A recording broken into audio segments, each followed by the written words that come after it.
Praise the Lord. Welcome to the channel. ఆయన Jesus దాని మహాకృపను బట్టి అందరూ క్షేమంగా ఉన్నారని ఆశిస్తా ఉన్నాను. ఈ దినం దేని వాక్యం ఆదికాండం 16వ అధ్యాయం 2వ వచనం. కాగా శారయి, ఇదిగో నేను పిల్లలు కనకుండా యెహోవా చేసి ఉన్నాడు, నీవు దయచేసి నా దాసితో పొమ్ము, ఒకవేళ ఆమె వలన నాకు సంతానము కలుగవచ్చునని అబ్రాముతో చెప్పాను. అబ్రాము శారయి మాట వినెను.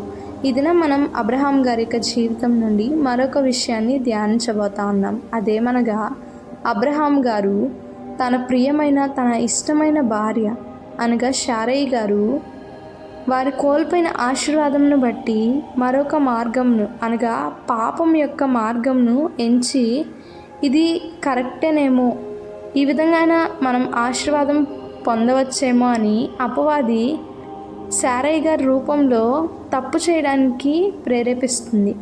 మన జీవితంలో కూడా అపవాది ఈ విధంగానే ప్రేరేపిస్తూ ఉంటాడు. మనం ఎటువంటి వ్యక్తి యొక్క మాట విననప్పుడు మనకి ఎవరైతే ప్రియంగా సన్నిహితంగా ఉన్నారో వారే వచ్చి ఇది ఒకసారి చెయ్యి, దీనివల్ల పాపమేం కాదు, దేవునికేం దూరం అయిపోము, జస్ట్ చేద్దాము, దీనివల్ల ఏమైనా యూజ్ ఉంటుందేమో అని మనతో చెప్తారు. మనము విచక్షణ జ్ఞానం కలిగి అది ఆ యొక్క మార్గము కరెక్టా కాదా అని మనం గ్రహించే వారంగా ఉన్నామా?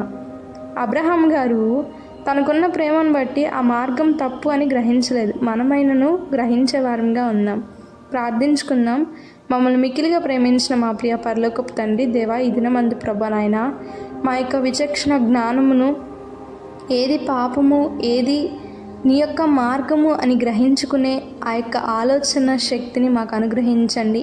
మీరే సహాయం చేయండి. మా యొక్క ప్రతి మార్గంలో కూడా ప్రభా నాయనా, నీ నామానికి మహిమకార్థంగా మేము జీవించడానికి మీరే సహాయం చేసి నడిపించమని ఈ కొద్ది ప్రార్థన నజరేయుడును మా ప్రభును రక్షకుడైన యేసు నామంలో అడిగి వేడుకొని పొంది ఉన్నాం తండ్రి.